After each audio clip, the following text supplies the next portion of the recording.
What's going on, people? Gray Rizzy riding around, getting it with you on Shade 45. This is another Grindsetters interview, and I gotta say, we are taking it international to, what is it called? The Great White North? Is it Great North? What do they call it up there?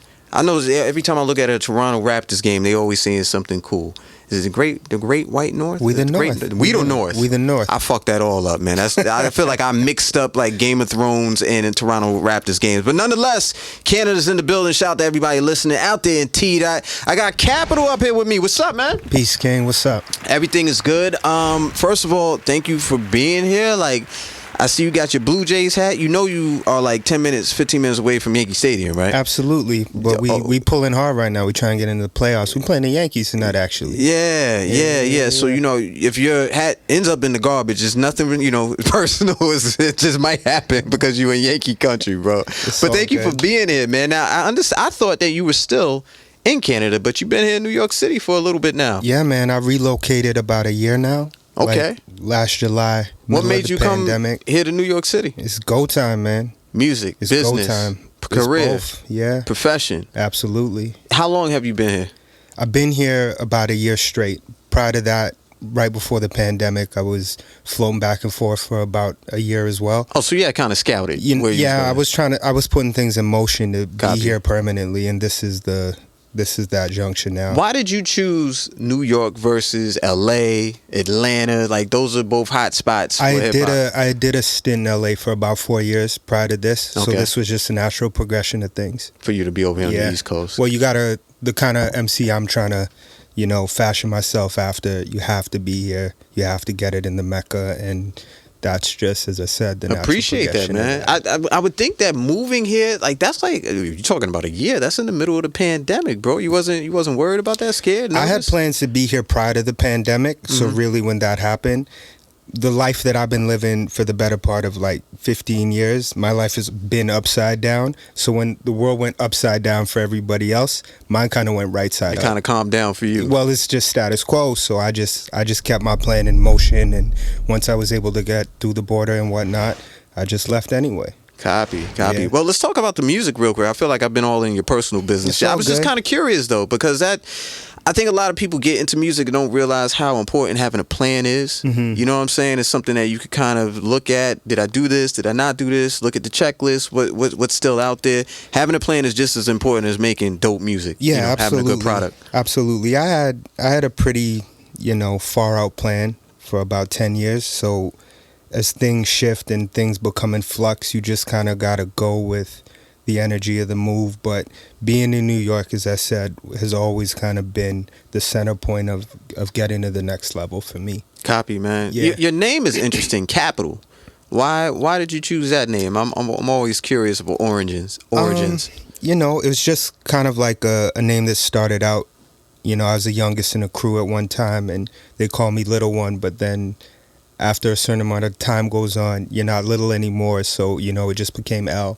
And then after L kind of hadn't served its purpose, it just became Capital as I grew into myself, as I grew into my music, grew into a business, man. I just kind of had to evolve, and that's kind of the natural progression of things once again. Copy. Well, there's a lot when it comes to the name. You got your first track that we're about to play, What's My Name? What can you tell us about this song right here? Like, I noticed that you're working towards putting out a full body of work, a project, but right now we're looking at singles. Yes. So, what can people expect from you? They're about to hear this song, but what can people expect from you as an artist? Well, this track is an introductory track for people who've never heard me before. I just kind of wanted to give them a feel of my lyricism and also like a good sense of production. I'm very hands-on in the music that I make. I work with a team of producers, and I like to fashion myself kind of like a puff. Like, so you could have a group of people in studio, but they may not come out with the same record, but if you put me in there, we're definitely going to try to come out with a hit. I might just arrange it differently. So this is something that I co-produce, and it has a lot of lyrics in there, but at the same time, I tried to keep it fun for people who'd never heard me before. Just a little bit of balance. Copy. Yeah. Copy. Well, we're not going to waste any time. Let's get right to it, man. It's What's My Name? Capital's in the building. It's Gray Rizzy. Yes, sir. We out here on Shade 45. It's another Grindsetters. Keep it locked. Yeah, man, Gray Rizzy, we out here right now. We got Capital in the building representing Toronto here in Harlem, literally 15 minutes away from Yankee Stadium. The disrespect that this guy has right now, I don't know what the hell is going on. I rock my Blue Jay hat like y'all. At least it's a dope Blue Jay hat. Now, is this a custom? Like, what is this right here? No, this is just like all the other Yankee ones they make that are fly. You just got to know where to buy them. Okay, all right. I feel a little attacked, but it's okay. I'm gonna let that rock for right now. I'm gonna let it rock, yo. Let's talk about this influences, man. Like, obviously, there's things that you're saying that tells me, like, yo, you've been studying music for some time, right? You're talking about a 10-year plan. You knew that eventually you had to make it back to the Mecca. Yeah. So I'm curious, influence-wise, I'm assuming that they're here from the East Coast. Most likely here in the New York City area. Are we just keeping it strictly hip hop? Are we keeping it music? I want to just hear influences overall across the board. Yeah, you know, Stevie Wonder. Okay, huge, kind of like just bass musicality wise. We share the same birthday. Stevie, me, and Pusha T. I like to think that, you know, that's a mean duality born right on that there. Same day kind of got a little bit of some extra. Okay, you know, so that starts there. Prince. Michael Jackson, MC wise, top of my list is always Big, Nas, Jay, Cool G Rap, Rakim, you know, the spitters. But at the same time, like, the versatility is also important. So I got guys like Puff up there. I got guys like Jermaine Dupri up there. You know, tastemakers and people who can really, you know, create like a classic record. And that's a lot of where I like to hang my hat on. I just got to say something real quick because I know there's some people who might be confused. He's talking about Sean, Puffy, Puff Daddy, P. Diddy, Diddy Brother, Love Combs. Love. All right, we got because it's funny. I had this conversation with, I want to say it was one of my son's friends real quick. He had no idea when I was saying Puff. He had no idea who I was talking about. Wow. And I was just like, damn, I feel a little old right now because this motherfucker don't know who I'm talking about. But yeah, shout out to Puff. Shout out to everybody that you had on that list. Now, how do you take that list? And I'm sure there's other people who were included with that, but that was the ones that were top of mind. How do you take those types of influences and then insert those into your work? Well, like, you know, growing up in the 90s, you know, you go buy that record, you've been waiting for it to come out, and then you read those liner notes. You know what I mean? And that's a part of the whole experience, is to see who is putting together these tracks, see who is mixing these records, and seeing how it all came together. And, you know, records like No Way Out and Life in 1472 and, you know, Ready to Die and Life After Death, and, you know, just certain albums at that time are really like a D-Dot, what up? Yeah, you know what I mean? Like, Can't Nobody Hold Me Down and stuff like that. And, you know, rest in peace to Chucky Thompson, guys like that who, you know, really had a ear for making records that could be great, you know, for the fellas, and at the same time great for the ladies who enjoy. So once again, the balance of stuff like that, not just wanting to be a dope lyricist, because there are a lot of guys, you know, I pride myself on being a great lyricist,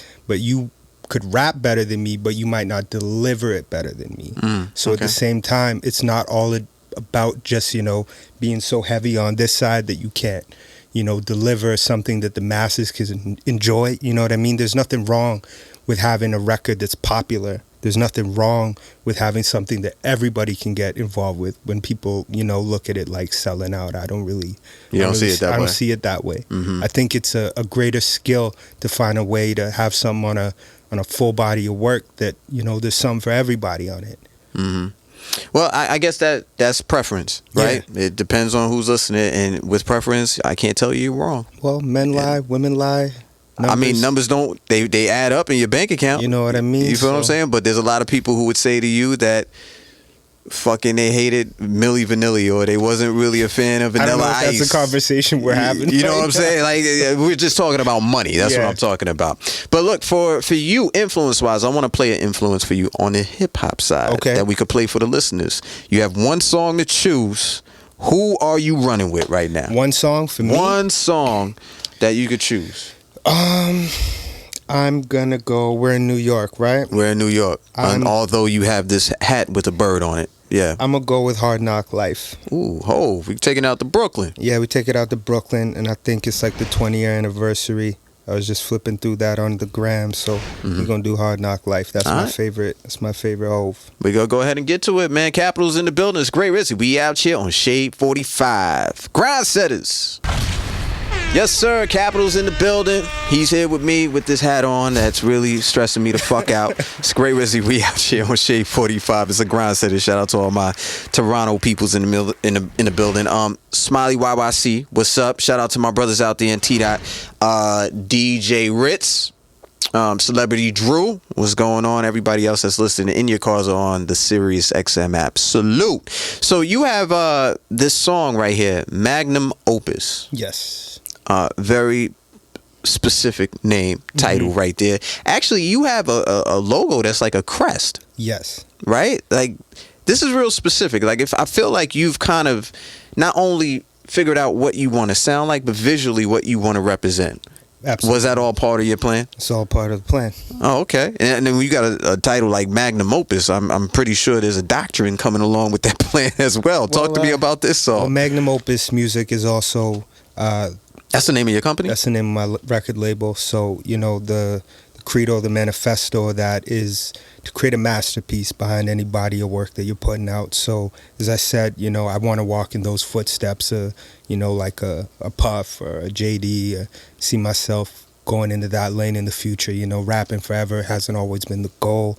So, trying to get artists to be the best, bring out the best in their creativity, and really just stand behind, you know, artist development, because that's not really something that labels be looking at these days. So that's something that I really want to do for, you know, other artists coming up. I haven't had the easiest path. I know a lot of us haven't, being artists. So any way I can help, you know, somebody else on their journey is really my focus. So, you know, all this time I was underneath the impression that Capital is just an artist, but Capital is an artist. He is a CEO. Are you looking for, you know, artists to sign and artists to work with right now? I'm looking for producers. I'm looking for artists to sign. I'm looking for people to, you know, work with and lend an ear, be in the room. Any way I can really help, offer my skills based on what you guys hear, you know, I could do that and more. So anybody looking to work, I'm here. Copy, man. That's good to know. So look, this is what I want to do. I want to get into this song, but before we do that, I want to make sure everybody is tapped in with you, not only on social. You know, I'm not sure if you have a website or anything like that, but I want to make sure that people are doing their homework, they're getting familiar with not only your work as an artist, but also the opportunities that you are offering the people to be able to partner up with them. So how can everybody stay tapped in with you, man? So magnumopusmusic.co is the Magnum Opus Music website. And then if you're looking for me online, it's Capitals, CAPITALS, Capitals List. And that's the best way to get in contact with me, just across the board. Definitely tap in. And also, shout out to my guy, Calligraphist. Yes. Because I saw that he took some of your always fire shots with Calligraphist. Yes, shout out Calligraphist. That's my man. One of the most humble cats I've ever met, but one of the most talented, I mean, besides Bunny, photographers that I've ever met. You know, let's be clear about that, because Bunny's right here in front of me. I want to get my hat slapped off my head like I should be slapping your hat off your head. Look, we're going to get to this music, man. Magnum Opus, Capital is up here. We're about to get into this. Look, if you missed any part of this interview, download it on the SiriusXM app. Don't download the music. Download the SiriusXM app to your iPhone or Android. You can listen that way. You can search his name, Capital. My name, Gray Rizzy. Of course, Shade 45. Listen to it on your time. What you're going to hear right now, though, is Magnum Opus. Let me know what you think about this joint. Hit me up at Gray Rizzy, at Shade 45. Salute, my brother. I appreciate you. That was the strongest motherfucker. It must be because of the hat. He must feel away. Now he feel threatened. Yo, man, we out here, whoa. Salute.